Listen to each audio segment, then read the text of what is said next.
মা মাগো কে গো, আপনি কোন গ্রামে আপনার বাড়ি? ও মা, এইভাবে আপনি কষার দোকান থেকে গোস্ত, ক্ষুদ্র ক্ষুদ্র গোস্তগুলি টোকায়া মাটি থেকে, জমিন থেকে আপনি ব্যাগের ভিতরে নিতেছেন, ব্যাপার কি? আপনাকে দেখতে দেখা যায় অত্যন্ত ভদ্র, মাটি থেকে মানুষের মতো মনে হয়। কি গো মা,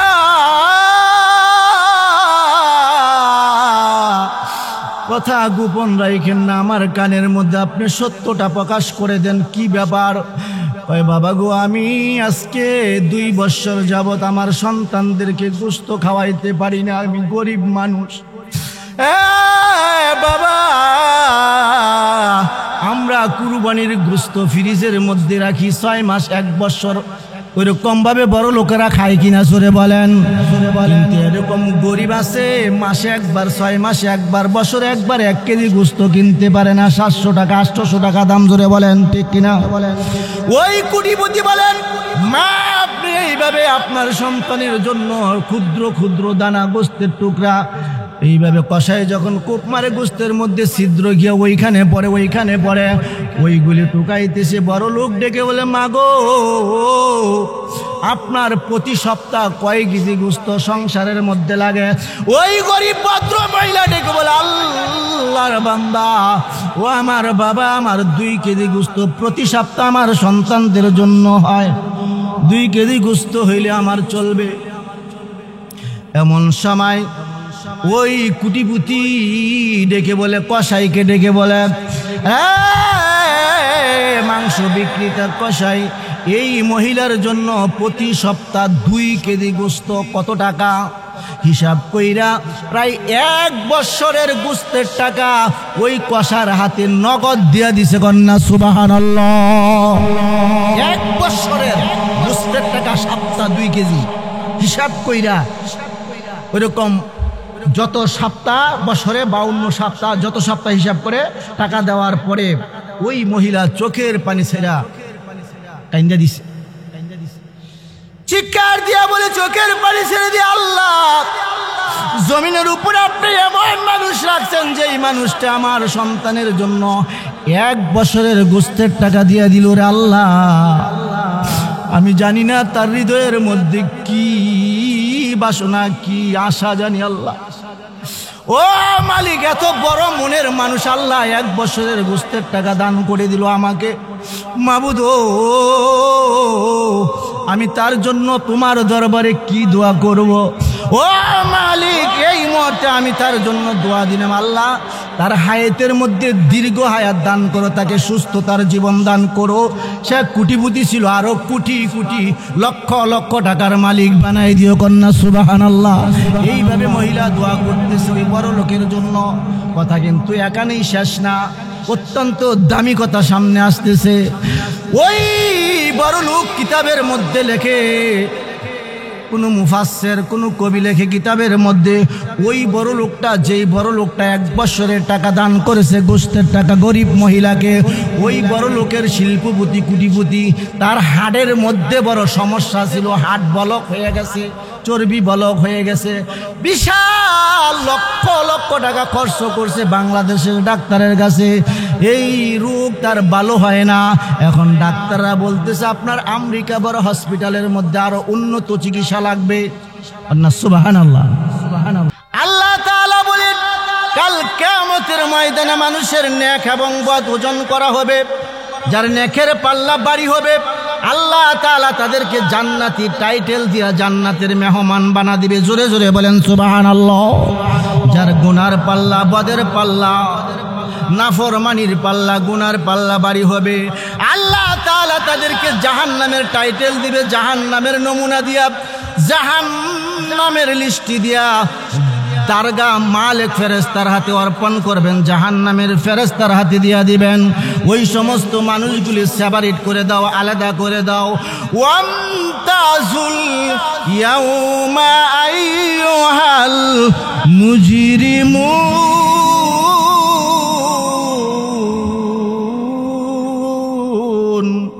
আল্লাহ বলবেন কাল কিয়ামতের ময়দানে আমি জান্নাতি মানুষগুলি থেকে লক্ষ লক্ষ কোটি কোটি মানুষ থেকে, জান্নাতি মানুষ থেকে জাহান্নামী মানুষগুলি আলাদা হয়ে যাও, জুদা হয়ে যাও, সেপারেট হয়ে যাও।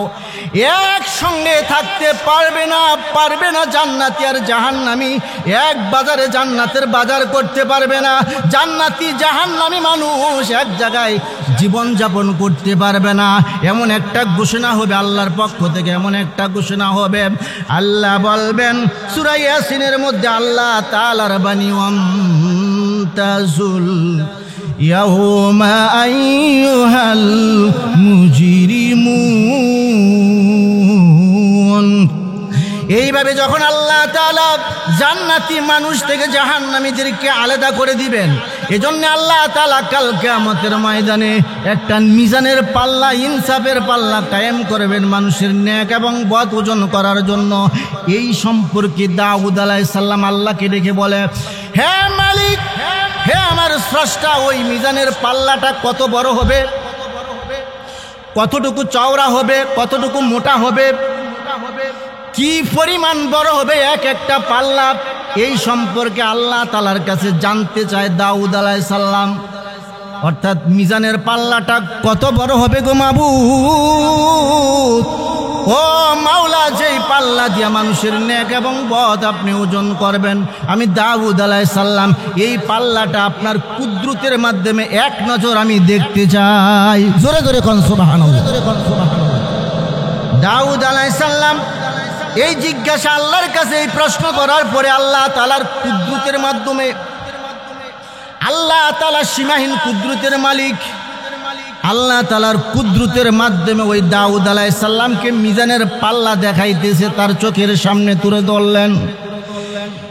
এক একটা পাল্লা এত বড় তাফসীরের কিতাবের মধ্যে লেখে, তাফসীরে বাইজিবির মধ্যে, তাফসীরে কাবিরের মধ্যে, তাফসীরে মারিফুল কোরআনের মধ্যে লেখে, এক একটা পাল্লা আসমান থেকে জমিন পর্যন্ত 500 বছরের রাস্তা। কন্যা সুবহানাল্লাহ।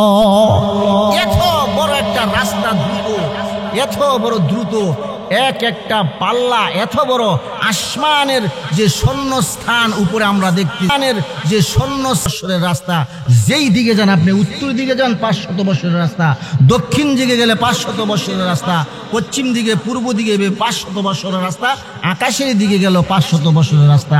বৈজ্ঞানিকরা বলছে অনুমানিক এই 500 বছরের রাস্তা, আসমান শূন্য স্থান এত বড়, এক একটা মিজানের পাল্লা আল্লাহ তাআলার কুদরতের মাধ্যমে দাউদ আলাইহিস সালাতু ওয়াস সালামকে দেখাইছে। এবার দাউদ নবীকে বলে, আল্লাহ এত বড় যদি মিজানের পাল্লা হয়, আমি বুঝলাম মানুষের পাহাড় পরিমাণ গুনাহ থাকবে, আসমান পরিমাণ গুনাহ নিয়ে কাল কিয়ামতের ময়দানে এত বড় বড় গুনাহগার কাল কিয়ামতের ময়দানে হাজির হবে। ও মালিক, পাহাড় পরিমাণ গুনাহ থাকবে মানুষের, আসমান পরিমাণ গুনাহ থাকবে, বুঝলাম এত বড় পাল্লা গুনাহ দিয়া ভরপুর হবে মানুষ, এত নেক পাবে কোথায়, এত নেকি পাবে কোথায়? এত বিশাল বড় পাল্লা যদি নেকের দ্বারা ভরপুর করতে হয়, এত নেক মানুষ কোথায় পাবে?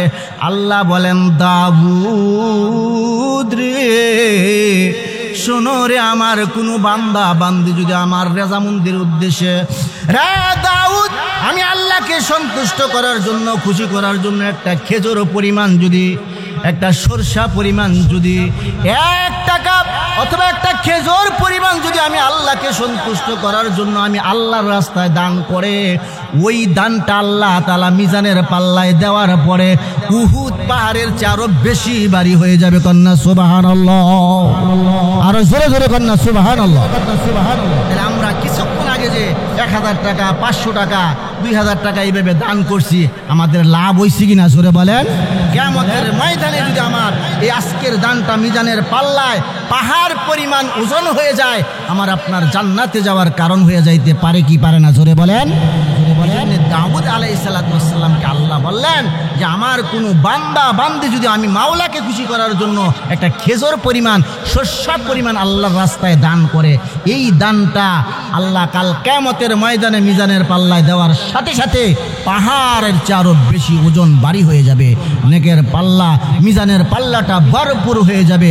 তো আমি আপনাদের সামনে পবিত্র কালামে পাক থেকে যে আয়াতে কারিমা তেলাওয়াত করেছি, এই আয়াতের মধ্যে আল্লাহ তাআলা দ্বিতীয় নম্বরে 2 নম্বরে আল্লাহর খলিল, আল্লাহর একজন প্রেমিক, আল্লাহর বন্ধু ইব্রাহিম আলাইহিস সালাতু ওয়াস সালামের কথা তুলে ধরছেন। অত্যন্ত দামি কথা, মূল্যবান কথা সামনে আসতেছে। সবাই একটু ধৈর্য ধরে সহ্য করে বসেন বাবারা।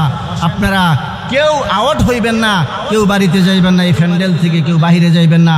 অত্যন্ত দামি কথা সামনে আসতেছে, যেই কথাগুলি শুনলে আপনার চোখ দিয়ে পানি আসতে পারে, আপনার কলব সাফ হতে পারে, আপনি জান্নাতমুখী, মসজিদমুখী, আল্লাহমুখী হয়ে যাইতে পারেন। কন্যা সুবহানাল্লাহ। এমন কিছু কথা সামনে আসতেছে। তো 2 নম্বরে আল্লাহ তাআলা এই আয়াতের মধ্যে ইব্রাহিম আলাইহিস সালাতু ওয়াস সালামের কথা আনছেন। ইন্না আওহাইনা ইলাইকা কামা আওহাইনা ইলা নূহিন ওয়ান নাবিয়্যিনা মিন বাদি ওয়া আওহাইনা ইলা ইব্রাহিম। দ্বিতীয় নম্বরে ইব্রাহিম আলাইহিস সালামের কথা এই আয়াতের মধ্যে আল্লাহ তুলে ধরেছেন। ইব্রাহিম কোন ইব্রাহিম আলাইহিস সালাম? যিনি জাতির পিতা, মুসলমানদের একমাত্র একজনই কোরআনের ভাষায় মিল্লাতা আবিকুম ইব্রাহিম। আল্লাহ বলেছেন ওই ইব্রাহিম আলাইহিস সালামের কথা বলতেছি। উনি এই আয়াতের মধ্যে 2 নম্বর আল্লাহ তাআলা ইব্রাহিম আলাইহিস সালামের কথা তুলে ধরেছেন। তো ওই ইব্রাহিম আলাইহিস সালাম তাফসীরের কিতাবে আসছে উনি মেহমান ছাড়া, মুসাফির ছাড়া জীবনে কোনোদিন খানা খায় না। ইব্রাহিম আলাইহিস সালাতু ওয়াস সালামের 2 সন্তান ইসহাক এবং ইসমাঈল। এই 2 সন্তান বাবাকে একদিন প্রশ্ন করতেছে, জিজ্ঞাসা করতেছেন, হ্যাঁ বাবা, হ্যাঁ আমাদের আবুন, হ্যাঁ আমাদের পিতা, আল্লাহ তাআলা যে আপনাকে পয়গম্বরী দান করেছেন, নবুয়তি অর্পণ করেছেন, কোন কাজের উপরে সন্তুষ্ট হয়ে? বাবা গো, আপনার জবান থেকে, আপনার ফাহুম থেকে, আপনার মুখ থেকে জানতে চাই, কোন আমলের প্রতি খুশি হইয়া, কোন কাজের প্রতি খুশি হইয়া আল্লাহ তাআলা আপনাকে পয়গম্বরী দান করেছে? আল্লাহর খলিল ইব্রাহিম ডেকে বলে, আমার সন্তানেরা, হে আমার ছেলেরা, শুনো, আল্লাহ তাআলা আমার 3টি কাজের উপরে সন্তুষ্ট হইয়া, 3টা কাজের উপরে খুশি হইয়া আল্লাহ তাআলা আমাকে পয়গম্বরী, নবী বানাইছে। কন্যা সুবহানাল্লাহ। ওই 3টি আমল কি? ওই 3টি নেক আমল ইব্রাহিম আলাইহিস সালামের কোন কোন আমল, এই সম্পর্কে আমি ধারাবাহিকভাবে এই আয়াত থেকে আলোচনা করে যাব। আমরা ধৈর্য সহকারে সবাই আখিরি মোনাজাত না দিয়া মা বাবার জন্য কেউ এখান থেকে উঠবো না। জোরে বলেন রাজি আছেন? কে কে রাজি আছেন? হাত তুলেন। আল্লাহু আকবার। আল্লাহ নারায়ে তাকবীর। আল্লাহ সব ভাইকে আল্লাহ কবুল করেন। এই মাহফিল থেকে যেন আল্লাহ আমরা সকলে মা বাবার জন্য, যেই মা বাবা আমাদের জন্য কত কষ্ট করেছেন, ঈদের দিন কত দামি পোশাক পরাইছে বাজার থেকে, বাবা কত মজা জীবনে আমাদেরকে খাওয়াইছে, ওই মা বাবার জন্য কি আমরা একটু দোয়াও দিতে পারবো না? জোরে বলেন ঠিক কিনা? আজকের এই মাহফিল যদি আল্লাহর দুয়ারে কবুল হয়, এই এলাকার মধ্যে যত কবর আছে, গোরস্থান আছে, কবর আছে, মনে হয় যে কবরবাসীরা জান্নাতের ঈদের আনন্দ বুক করতেছে। কন্যা সুবহানাল্লাহ, সুবহানাল্লাহ। তো বলতেছিলাম, ইব্রাহিম আলাইহিস সালাম তার সন্তানদেরকে জিজ্ঞাসা করলেন, সন্তানেরা জিজ্ঞাসা করলো, বাবা কোন আমলের প্রতি সন্তুষ্ট হয়ে আল্লাহ তাআলা আপনাকে নবুয়তি অর্পণ করেছেন? ইব্রাহিম আলাইহিস সালাম বলেন, আমার 3টি কাজের উপরে সন্তুষ্ট হইয়া। তার মধ্যে তাফসীরের কিতাবে লেখে 1 নাম্বার আমল হলো ইব্রাহিম আলাইহিস সালাম, 1 নাম্বার গুণ হইল উনি জীবনে কোনোদিন মুসাফির ছাড়া খানা খায় না। গরিব মানুষ, মিসকিন, অসহায়, ফকির, মিসকিন ছাড়া উনি খাবার খায় না। তাহলে ফকিরকে, মিসকিনকে, মুসাফিরকে, গরিব মানুষকে খাবার খাওয়ানো, পেট ভরে খুশি করা অনেক বড় সওয়াবের কাজ। জোরে বলেন ঠিক কিনা? সবাই বলেন ঠিক কিনা? এবার ইব্রাহিম আলাইহিস সালাম 3 থেকে মতান্তরে 5 দিন কোনো মুসাফির পাওয়া যায় না, মিসকিন পাওয়া যায় না, অনাহারে কাটাইলেন, খানা খায় না, মুসাফির পাওয়া যায় না, খানা খায় না। এইভাবে 3 দিন অথবা 5 দিন অনাহারে থাকলেন। মরু প্রান্ত দিয়া, বালির উপর দিয়া একজন জীর্ণ শীর্ণ 80 বছরের বৃদ্ধা, দাদার বয়সী মানুষ এই মরু প্রান্ত দিয়া হেঁটে যাচ্ছে। ইব্রাহিম আলাইহিস সালামের চোখের দৃষ্টি তার উপরে গিয়া পড়ছে। ওই যে আল্লাহর মুসাফির হেঁটে যাচ্ছে, দ্রুত দৌড়ায় গিয়া সালাম দিয়া বলতেছে, বাবা আপনি আমার বাড়িতে আসেন, কলিজার বুনা গোশত পাক করছে বিবি হাজারা আমার স্ত্রী, আপনি আমার বাড়িতে খানা খাইবেন, প্রাণ ভরে দিল থেকে আমার জন্য আল্লাহর কাছে দোয়া দিবেন, আমার বাড়ির খানা খাইবেন, আপনি পেট ভরে মুসাফিরকে আপ্যায়ন করে আদর করে আল্লাহর খলিল বাড়িতে নিতেছে। কন্যা সুবহানাল্লাহ। এইভাবে যখন ইব্রাহিম আল্লাহর খলিল ওই বৃদ্ধা মুসাফিরকে 80 বছরের বুড়া বাড়িতে নিয়ে বসাইলেন, প্লেট বাই প্লেট খানা তার সামনে, দামি দামি খানা এরকম ভাবে তার সামনে পেশ করলেন। ইব্রাহিম আলাইহিস সালাম তাফসীরের কিতাবে মুফাসসিরিনে কেরাম লেখেন, মুসাফির এক লোকমা খাওয়ার পরে ইব্রাহিম আলাইহিস সালাম বিসমিল্লাহ লইতেন, খানা মুখে দিতেন। এবার মুসাফিরকে ডেকে বলে, বাবা আপনি বিসমিল্লাহ বলে খাবার মুখে দেন।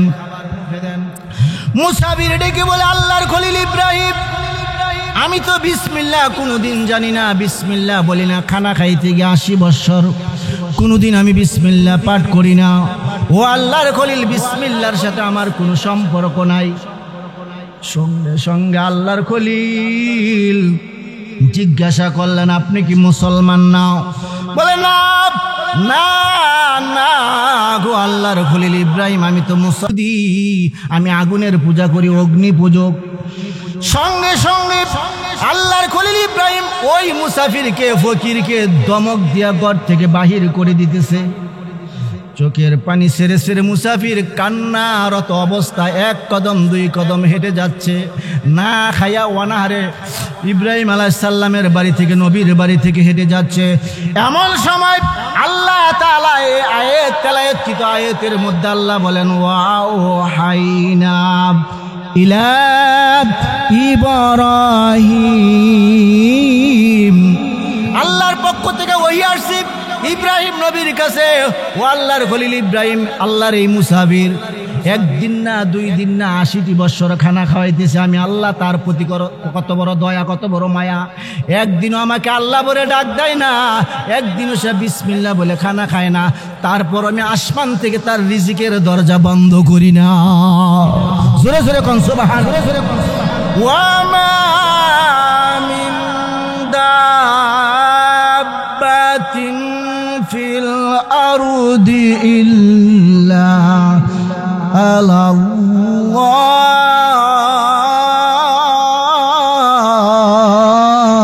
জোরে জোরে কোন আল্লাহু আকবার, আরো জোরে বলে আল্লাহু আকবার।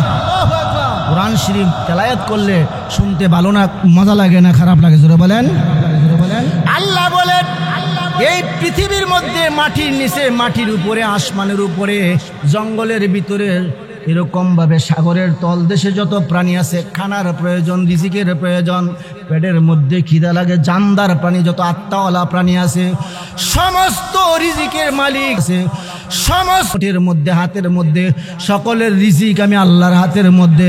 ও আল্লাহর খলিল ইব্রাহিম, এক বেলা তোমার বাড়ি থেকে আমার মুসাফির না খাইয়া বিসমিল্লাহ না জানার কারণে, বিসমিল্লাহ না বলার কারণে তুমি তারে তারাই দিতেছ। আল্লাহর খলিল 80 বছর আমি তারে খানা খাওয়াই, একদিনও আমাকে আল্লাহ বলে ডাক দেয় না। তারপর আমি আল্লাহ কত বড় দয়া করি, কত বড় মায়া করি, আমি আল্লাহ আমি এই বান্দার রিজিক খানা বন্ধ করে দেই নাই, তার প্রতি আমি আল্লাহ দয়া করি, তার খানা বন্ধ করে দেই নাই। আর তুমি একবেলা তারে খানা খাওয়াইয়া অসন্তুষ্ট হইরা কান্নারত অবস্থা যখন 1 কদম 2 কদম মুসাফির হেঁটে যাচ্ছে, এমন সময় আকাশ থেকে ইব্রাহিম নবীর কাছে ওহী আসছে, ওয়া আওহাইনা ইলা ইব্রাহিম, হ্যাঁ ইব্রাহিম, এই মুসাফির না খাইয়া যদি বেজার হইয়া কান্নার অবস্থা তোমার বাড়ি থেকে বিদায় হয়, আমি আল্লাহ তাআলা এই মুহূর্তে তোমার নামটা নবীর দপ্তর থেকে মুছিয়া দিব, কাইঠা দিব। জোরে জোরে কোন সুবহানাল্লাহ। এমন সময় আল্লাহর খলিল ইব্রাহিম ওই মুসাফিরকে দ্রুত আবার গিয়া রাস্তার থেকে দৌড়াইয়া নম্র ভদ্র ব্যবহার দিয়া, ভালো সুন্দর ব্যবহার দিয়া তাকে আদর আপ্যায়ন করলেন। বাড়িতে আইনা খানা খাওয়াইয়া পেট ভরে খানা খাওয়াইছে। এই নম্র ভদ্র ব্যবহার দেখে ইব্রাহিম আলাইহিস সালামের ওই মুসাফির ইহুদি কলিমা পয়রা মুসলমান হয়ে গেছে। আর জোরে কন্যা সুবহানাল্লাহ। কেউ আউট হইবেন না, কেউ এখান থেকে বাহির হইবেন না। আল্লাহ তাআলা আপনাকে হতে পারে আজকের এই মাহফিল থেকে আমার আপনার জান্নাতের লিস্টের মধ্যে, জান্নাতি মানুষের খাতায় আল্লাহ তাআলা আমার আপনার নামটা উঠাই দিতে পারে কিনা জোরে বলেন। এই জন্য ধৈর্য সহকারে আমার আলোচনা শুরু থেকে শেষ পর্যন্ত, মোনাজাত পর্যন্ত আমরা কে কে থাকবো ইনশাআল্লাহ। আল্লাহু আকবার, জোরে বলেন আল্লাহু আকবার। আল্লাহ আমাদেরকে কবুল করে, সকলে বলেন আমিন। তো বলতেছিলাম ইব্রাহিম আলাইহিস সালাতু ওয়াস সালাম যখন ওনার ওই রকমভাবে খানা খাওয়াইছে, নম্র ব্যবহার, ভদ্র ব্যবহার, আবার দ্বিতীয়বার কলিমা পয়রা ইহুদি মুসলমান হয়ে গেছে।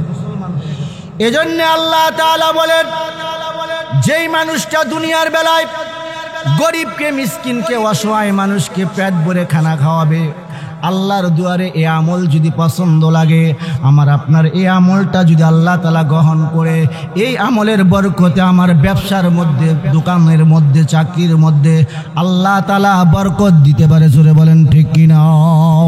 এজন্য গরিব মানুষকে খাওয়াইবেন।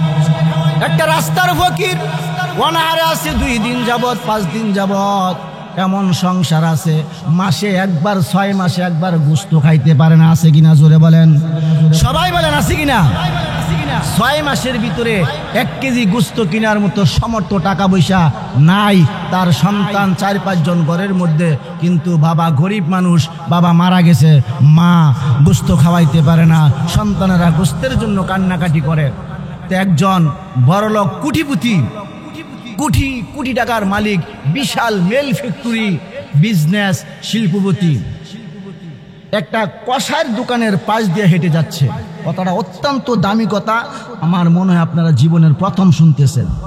তো ওই কোটিপতি দোকানের পাশ দিয়া, কষার দোকানের পাশ দিয়া, কষায় যে গোশতের মধ্যে কোপ মারে বাটাল দিয়া, আঘাত করে অস্ত্র দিয়া, এই ক্ষুদ্র ক্ষুদ্র গোশতের টুকরা হাড্ডি অন্য জায়গায় গিয়ে এরকম ভাবে পরে। জোরে বলেন ঠিক কিনা। একজন ভদ্র মহিলা, নম্র ভদ্র মহিলা ওই ক্ষুদ্র ক্ষুদ্র গোশতগুলি ব্যাগের মধ্যে টোকায়া টোকায়া নিতেছে। এই দৃশ্যটা, এই সিনারি কোটিপতি নজরে পড়ছে। জিজ্ঞাসা করতেছে, মা মাগো, কে গো আপনি, কোন গ্রামে আপনার বাড়ি? ও মা, এইভাবে আপনি কষার দোকান থেকে গোশত, ক্ষুদ্র ক্ষুদ্র গোশতগুলি টোকায়া মাটি থেকে, জমিন থেকে আপনি ব্যাগের ভিতরে নিতেছেন, ব্যাপার কি? আপনাকে দেখতে দেখা যায় অত্যন্ত ভদ্র মহিলা, নেককার ভালো মানুষের মতো মনে হয়। কি গো মা,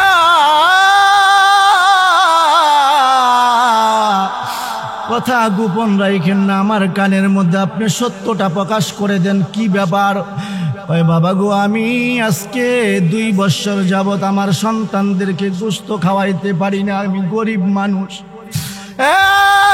বাবা, আমরা কুরবানির গোশত ফ্রিজের মধ্যে রাখি 6 মাস, 1 বছর, ওইরকম ভাবে বড় লোকেরা খায় কিনা জোরে বলেন। কিন্তু এরকম গরিব আছে মাসে একবার, 6 মাসে একবার, বছরে একবার 1 কেজি গোশত কিনতে পারে না, 700 টাকা 800 টাকা দাম। জোরে বলেন ঠিক কিনা। ওই কোটিপতি বলেন, মা আপনি এইভাবে আপনার সন্তানের জন্য ক্ষুদ্র ক্ষুদ্র দানা গোশতের টুকরা এইভাবে কষায় যখন কোপ মারে, গোশতের মধ্যে ছিদ্র গিয়ে ওইখানে পড়ে, ওইখানে পড়ে, ওইগুলি টুকাইতেছে। বড় লোক ডেকে বলে, মাগো আপনার প্রতি সপ্তাহ কয় কেজি গোশত সংসারের মধ্যে লাগে?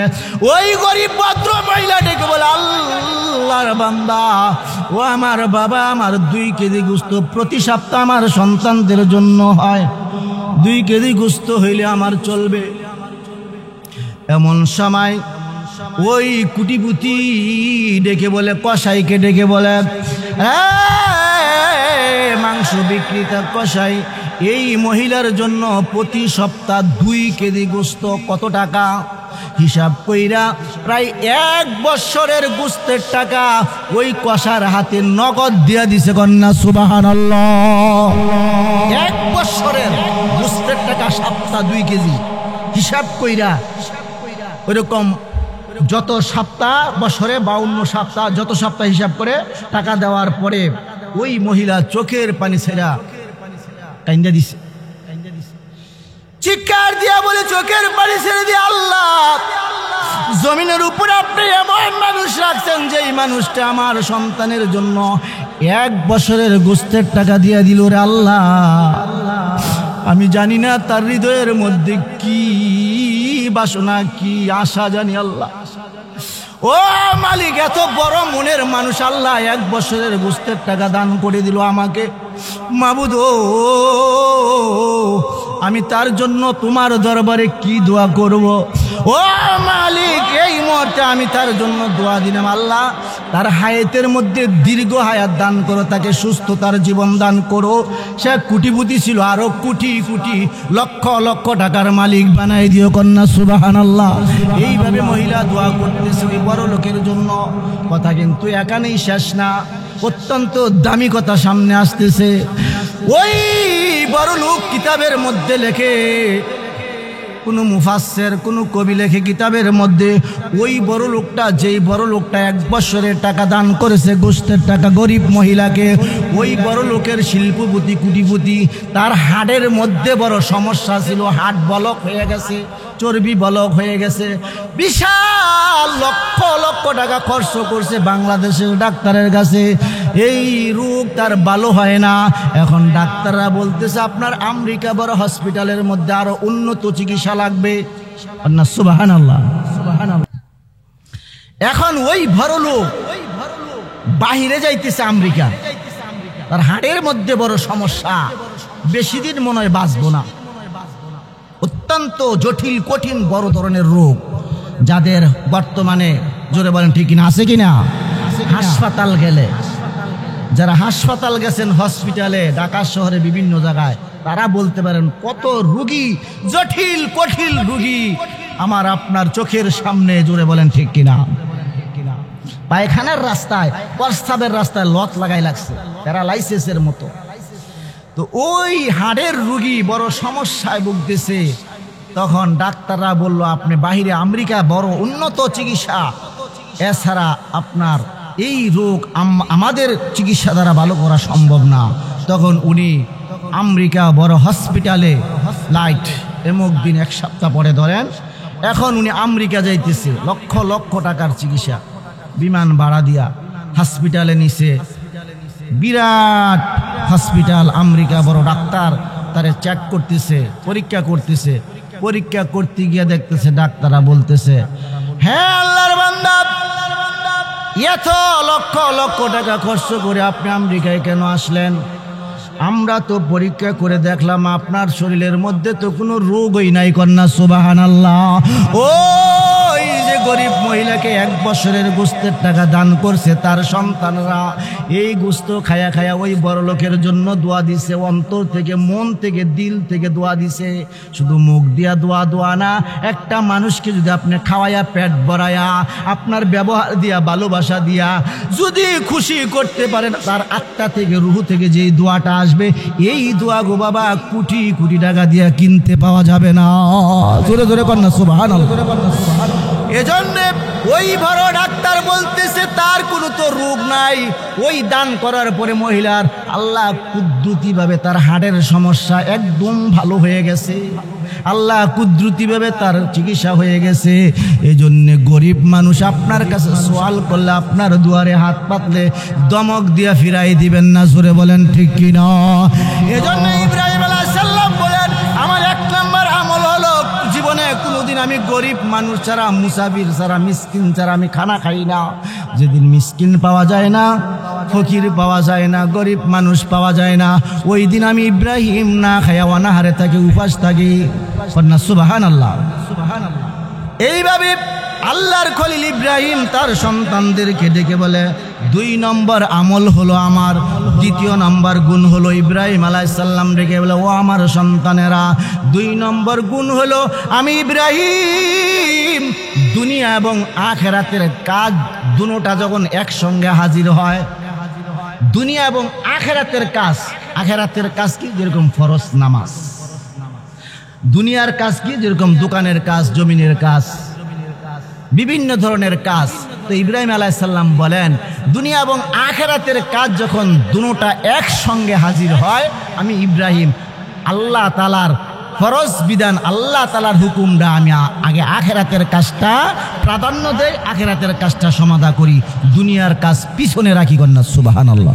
অত্যন্ত একটা দামি গুণ, যারা আখিরাতের কাজটা সামনে রাখে, আগে করে, দুনিয়ার কাজটা পাশে রাখে। তো একজন দরবেশ, আল্লাহর ওলি, সে সারা দিন নফল রোজা রাখছে। অত্যন্ত দামি কথা, সারাদিন নফল রোজা রাখছে। এখন কিছু ইফতারি বানাইতে হবে, সন্ধ্যা কমে আসছে। আবার তার একটা গাদা ছিল, হারায় ফেলছে। সন্ধ্যা সময় দেখবেন গরু ছাগল অনেকের হারায় লাই, জোরে বলেন ঠিক কিনা, পরে বিশ্রায় বার করে। তো ওই দরবেশ আল্লাহর ওলির গাদা হারাই লাইছে, সারাদিন ইফতারি করব, ইফতারি বানানোর কাম, রোজা রাখছে, নফল রোজা। ওই দিন তার বিবি বাড়িতে নাই, বউ আত্মীয়র বাড়িতে বেড়াইতে গেছে, রুটি বানাইবো কাটা, ইফতারি বানাইবো কাটা, এমন তার গাদা খোঁজনের দরকার। আবার মাগরিবের আজান পড়বে, মাগরিবের নামাজ, ফরজ নামাজটা পড়তে হবে, 3 কাজ তার সামনে। এখন দরবেশ আল্লাহর ওলি পরামর্শ করছে, মনে মনে সিদ্ধান্ত নিল, আমি ফরজ নামাজটা, আল্লাহর হুকুম মাগরিবের নামাজটা আগে আদায় করবো। কন্যা সুবহানাল্লাহ। আল্লাহর ওলি দরবেশ যখন মাগরিবের নামাজ পড়ার জন্য রেডি হয়ে গেছে, মসজিদের ভিতরে প্রবেশ করছে, আল্লাহর ঘরে বাইতুল্লাহ। ইফতারি বানাইলেন না, গাদার সন্ধান করলেন না, কেমন ইমানওয়ালা মানুষ, কেমন ইমানে বলিয়ান, তাজা ইমান, তাজা আমল, আল্লাহর হুকুমটা আগে আদায় করবে। ইফতারির কথা বলে গেছে, গাদার কথা বলে গেছে। ওই দরবেশ আল্লাহর ওলি বলেন, আল্লাহ, আমি যদি আপনার বিধান ফরজ নামাজটা, মাগরিবের নামাজটা পড়ে আল্লাহর কাছে আমি আল্লাহর দুয়ারে দোয়া করি, প্রভু গো মালিক, এই মুহূর্তে আমার গাদাটা আমার মসজিদের দরজার কাছে আপনি হাজির করে দেন। আল্লাহ পারবে কিনা জোরে বলেন, আল্লাহর এই ক্ষমতা আছে কিনা?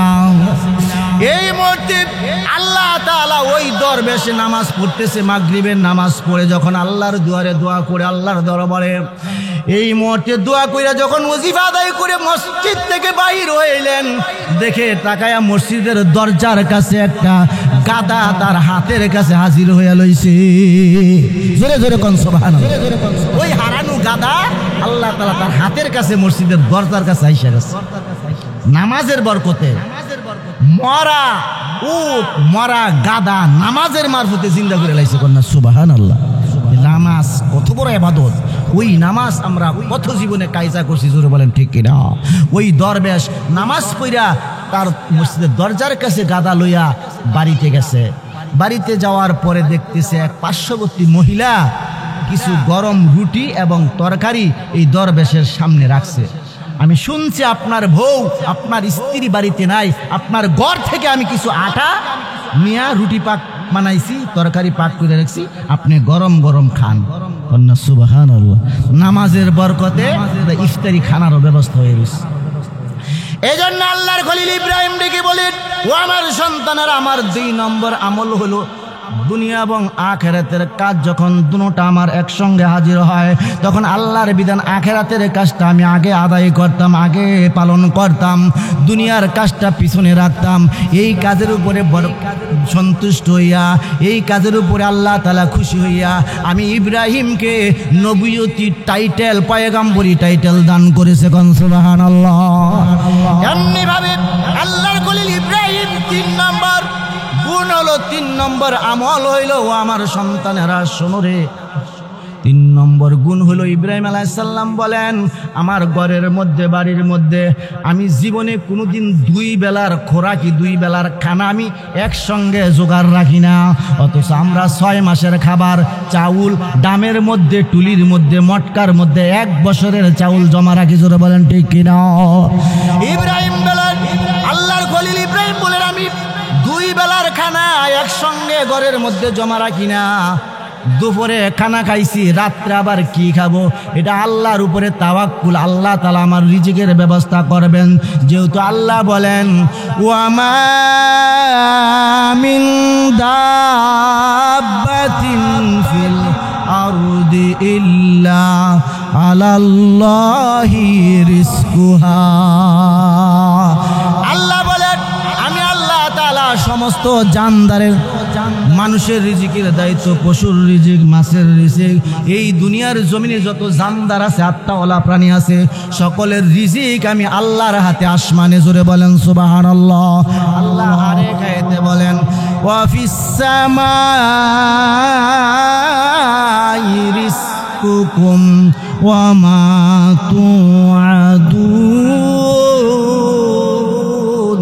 জোরে জোরে কোন আল্লাহু আকবার, আল্লাহু আকবার। আল্লাহ তাআলা বলেন সকলের রিজিক আসমানে, সামাআত আসমানের মধ্যে।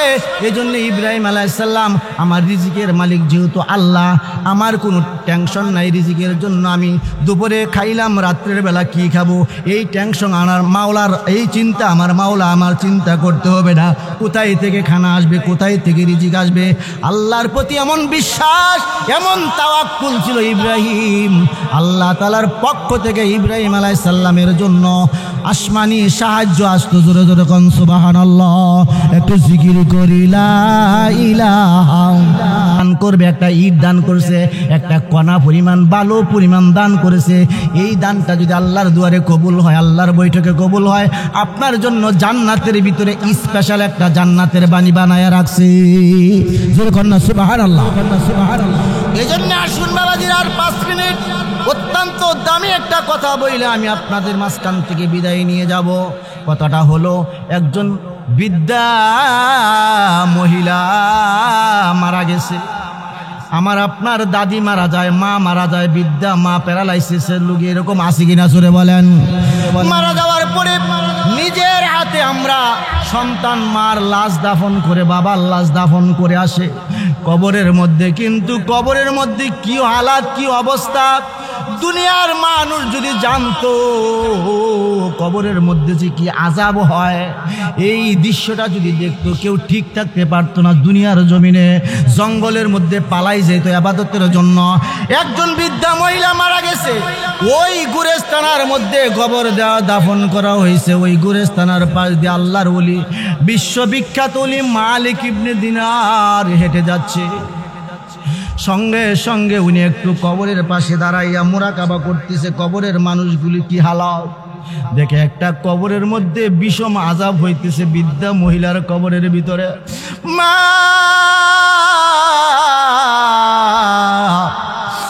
মাগো, আপনার কবরের মধ্যে এমন আযাব হইতেছে কেন রে মা?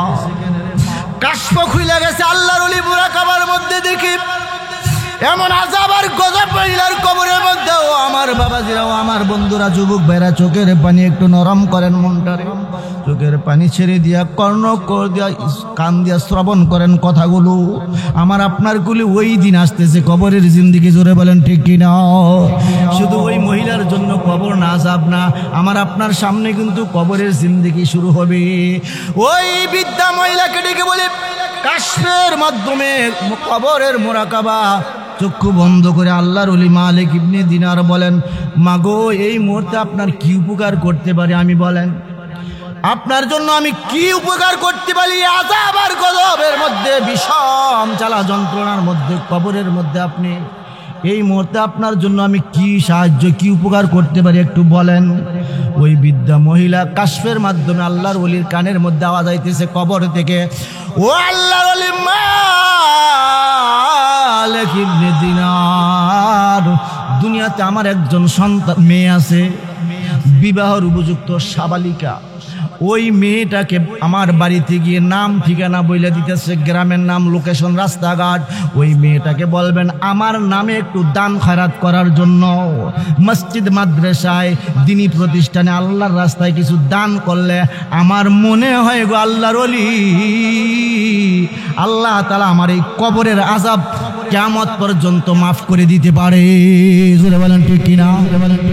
তাহলে দান খয়রাত করলে আমার আপনার মা বাবার নামে, আত্মীয় স্বজনদের নামে কবরের জিন্দেগি ভালো হবে না খারাপ হবে? জোরে কবরের জিন্দেগি। বৃদ্ধা মহিলা যখন এই কথাটা বললেন, আল্লাহর ওলি গো, আমার একজন দুনিয়াতে মেয়ে আছে, তাকে আপনি একটু সংবাদ দিবেন আমার নামে যেন কিছু দান খয়রাত করে। এই আশেপাশের কবরগুলি দেখেন, তার আত্মীয় স্বজন, তার আপন জনেরা দান খয়রাত করার কারণে আল্লাহ তাআলা ওই সমস্ত কবরের আযাবগুলি উঠাই দিছে। আমার জন্য আমার মেয়েকে বলবেন একটু দান খায়রাত করার জন্য। সঙ্গে সঙ্গে আল্লাহর ওলি মালিক ইবনে দিনার বাড়িতে আইসা ওই বৃদ্ধা মহিলার বাড়িতে রওনা দিয়েছে তার মেয়ের কাছে। গিয়া দেখতেছে ওই মেয়েটা পুকুরের মধ্যে, পুষ্কুনির মধ্যে গোসল করার জন্য নামতেছে। এই মুহূর্তে আল্লাহর ওলি মালিক ইবনে দিনার ওই মেয়েটাকে ডাকতেছে, মাগো একটু দাঁড়াও। কি হয়েছে? বলে আপনার যে বিদ্যা মা ছিল মারা গেছে। বলে হ্যাঁ। ওই গোরস্থানের মধ্যে দাফন হয়েছে। বলে হ্যাঁ।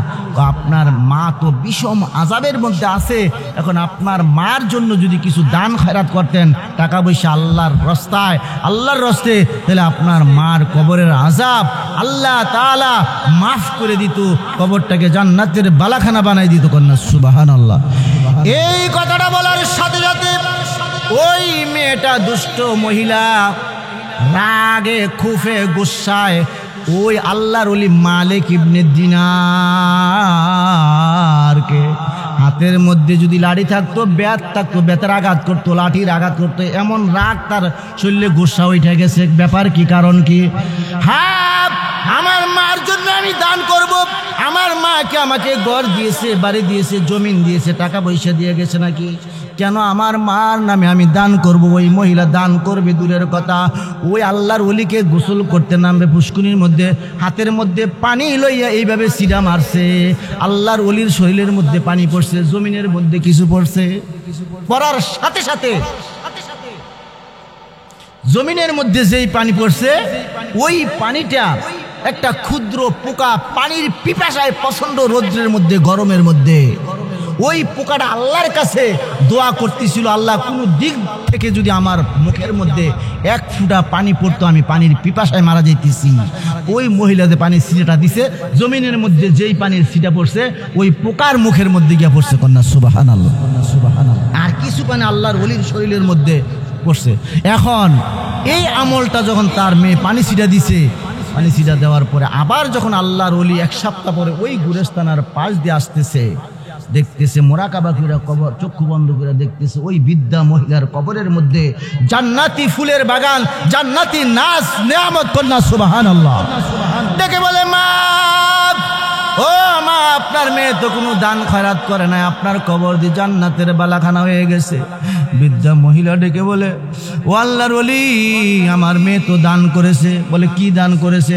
ওই যে পানি ছিটা দিয়েছে, পোকার মুখের মধ্যে পড়েছে, ওই পোকাটা পানির পিপাসায় মারা যাইতো না খাইয়া পানি, ওই পানি খাইয়া পোকায় আল্লাহর দরবারে দোয়া দিছে, আল্লাহ যেই মেয়েটার উসিলায় আমার মুখের মধ্যে পানির ছিটা আসছে, আমি ও আমার কলিজার মধ্যে পানি ওইরকম ভাবে ঠান্ডা হয়ে গেছে, আত্মা ঠান্ডা হয়ে গেছে। আল্লাহ তাআলার কাছে পোকা দোয়া দেওয়ার সাথে সাথে তার মেয়ের কবরটা, আমার কবরটা জান্নাতের বালাখানা হয়ে গেছে।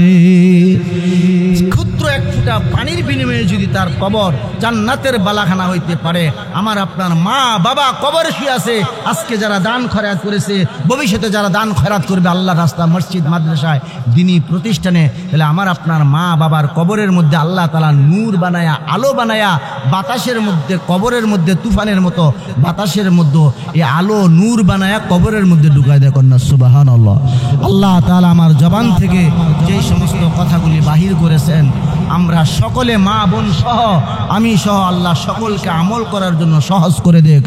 সকল বলেন আমিন। ওয়া আখিরি দাওয়ানা আনিল হামদুলিল্লাহি রাব্বিল আলামিন। আজকের মাহফিলের ইন্নাকা হামিদুম মাজিদ। আল্লাহুম্মা রাব্বানা যালামনা আনফুসানা ওয়া ইল্লাম তাগফির লানা ওয়া তারহামনা লানাকুনান্না মিনাল খাসিরিন। ربنا ولا تحملنا ما لا طاقة لنا به واعف عنا واغفر لنا وارحمنا أنت مولانا فانصرنا على القوم الكافرين ফেলিয়ে না দিও আল্লাহ, ফিরিয়ে না দিও।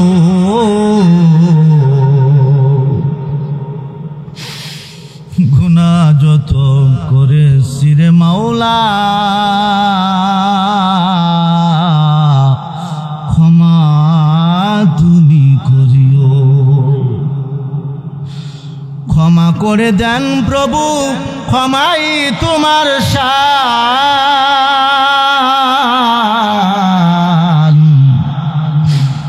বিতাড়িত হলে পাবো কোথায় এমন সীমাহীন দয়াবান। বিতাড়িত হলে পাবো কোথায় মাওলা গো এমন সীমাহীন দয়াবান।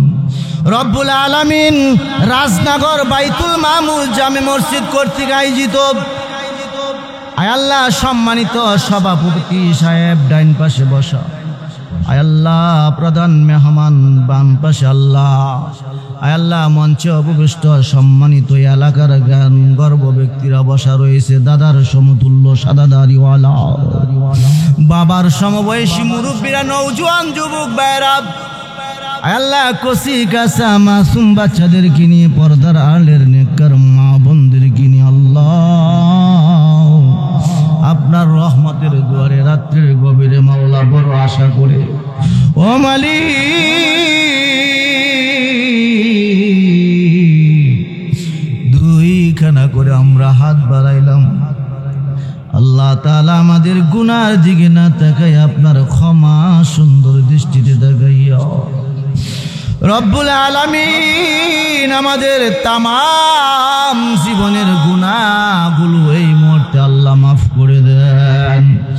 ইয়া রব্বুল আলামিন আমাদের সকলের আব্বা আম্মার গুনাহ মাফ করে দেন, দাদা দাদির গুনাহ মাফ করে দেন, নানা নানির গুনাহ মাফ করে দেন, শ্বশুর শাশুড়ির গুনাহ মাফ করে দেন, তামাম দুনিয়ার জিন্দা মুর্দা মুমিন মুমিনাতের গুনাহ মাফ করে দেন আল্লাহ। ইয়া রব্বে কারীম এই সলিমগঞ্জ রাজনগর বাইতুল মামুর জামে মসজিদ কর্তৃক আজকের এই মাহফিলে যারা শ্রোতা হিসাবে, আল্লাহ সভাপতি হিসাবে, প্রধান অতিথি হিসাবে, আল্লাহ যারা মেহমান অতিথি আসছেন, আয় আল্লাহ যেই সমস্ত ভাইয়েরা আল্লাহ পর্দার আলের মা বোনেরা এই মুহূর্তে আমার সঙ্গে হাত বাড়াইছে, আমিন আমিন বলতেছে, মাওলা আমি কি দিয়ে তাদেরকে বিদায় করব মাওলা, আমার হাতে দেওয়ার মতো কিছু নাই। ও মালিক আপনার রাজ ভান্ডার তো খালি না, আয় আল্লাহ আপনার অফুরন্ত ভান্ডারের মালিক। একজন মানুষকে আল্লাহ আপনি মজলিস থেকে মাহফিল থেকে কালি ফিলাই দিও না রে মাবুদু। এই মজলিসে কার মনে কি বড় আশা জানি, কার মনে কি সুন্দর বাসনা আপনার তো জানার বাকি নাই। আয় আল্লাহ এই মুহূর্তে আমাদের সকলের নেক বাসনাগুলো, সুন্দর বাসনাগুলো কবুল করে নেন আল্লাহ। এই মজলিসে আল্লাহ অনেকের মা নাই বাবা নাই, আল্লাহ এই ভাইজানের, আল্লাহ এই মসজিদের জমিদাতা আল্লাহ মরহুম মালিক সদাগর দুনিয়াতে নাই আল্লাহ, মসজিদের জমিন আল্লাহ জমিদাতা আল্লাহ এত সুন্দর একটা দান আপনার ঘরের জায়গা দিয়ে গেছে মাওলা। মালিক সর্দার সাহেব দোয়ার দরখাস্ত করেছে তার সন্তান মাওলা, আয় আল্লাহ বাবার জন্য, আয় আল্লাহ সন্তান যদি কোনো আয় আল্লাহ দুনিয়ার জমিনে নেক কাজ করি দোয়া করে, ওই দোয়া আপনি বড় পছন্দ করেন আল্লাহ। সন্তান হইয়া বাবার জন্য আল্লাহ আপনার দুয়ারে হাত পাচ্ছে, দোয়ার দরখাস্ত করেছে রে মাবুদ। এই মুহূর্তে আল্লাহ আপনি মালিক সদাগর সাহেবকে আল্লাহ কবরের জিন্দিগি, কবরের হায়া আল্লাহ হায়াতকে মাওলা আপনি আয় আল্লাহ জান্নাতের নাজ নিয়ামত দিয়া ভরপুর করে দিয়েন মাওলা। আয় আল্লাহ এই মসজিদের জায়গা কেউ উসিলা বানায়া, দান কেউ উসিলা বানাইয়া আল্লাহ জান্নাতের বাড়ি গাড়ির মালিক বানাই দিন মাওলা। আরো যারা আল্লাহ এই এলাকার মধ্যে আল্লাহ এই মুহূর্তে মুহূর্তে আল্লাহ যারা মসজিদের জন্য মাহফিলের জন্য দান করেছে, আয় আল্লাহ সকলের দানগুলো আয় আল্লাহ উসিলা বানাইয়া এই দুনিয়ার জমিনে চলন্ত পথে দুর্ঘটনা অ্যাক্সিডেন্টের মরণ থেকে, স্ট্রোকের মরণ থেকে, অপমৃত্যু থেকে, মানুষ শত্রু জিন শত্রু থেকে আল্লাহ হেফাজতে রাখিয়েন রব্বুল আলামিন। অনেক সন্তানের আল্লাহ প্রবাসে বিদেশে আছে, দোয়ার দরখাস্ত করেছেন। ইমাম সাহেব, বেলালি সাহেব মাওলা, আরো অনেক ভাইয়েরা ব্যবসা বাণিজ্য করে, আয় আল্লাহ যার যেই কর্মস্থল, আয় আল্লাহ সকল প্রবাসীকে আল্লাহ আপনার কুদরতি হাতে সাবর্দ করলাম। বিদেশের বাড়িতে দুর্ঘটনা থেকে, হঠাৎ মৌত থেকে আপনি হেফাজতে রাখিয়েন। আল্লাহ ব্যবসায়ী ভাইদের ব্যবসার মধ্যে বরকত দান করিয়েন। আয় আল্লাহ তাআলা এই মাহফিল সাজাইতে গিয়ে যারা শ্রম দিয়েছে, বুদ্ধি দিয়েছে, পরামর্শ দিয়েছে, টাকা দিয়া, আয় আল্লাহ এই মাহফিল সাজাইল আল্লাহ ওই সমস্ত ভাইদের জন্য আয় আল্লাহ আপনি জান্নাতের বালাখানা সাজায় দিয়েন মাওলা। আয় আল্লাহ জীবনে কত দোয়া করেছি মাবুদ, কোন দিনের দোয়া পছন্দ হয়েছে, কবুল হয়েছে জানি না, আজকের এই দোয়া ফিরাইয়া দিয়েন না রে মাওলা। আমার সঙ্গে সাদা দাড়ি দাদার বয়সী মুরব্বী আছে মাওলা, দুই পাশে দুইজন সম্মানিত মেহমান বসা আছে। আয় আল্লাহ যার হাত পছন্দনীয়, যার আমল পছন্দনীয়, ওই হাতকে উসিলা বানাইয়া আয় আল্লাহ আমি গুনাহগারের দোয়া আপনার দয়ার বৈঠকে কবুল ফরমান। ওয়া সাল্লাল্লাহু তাআলা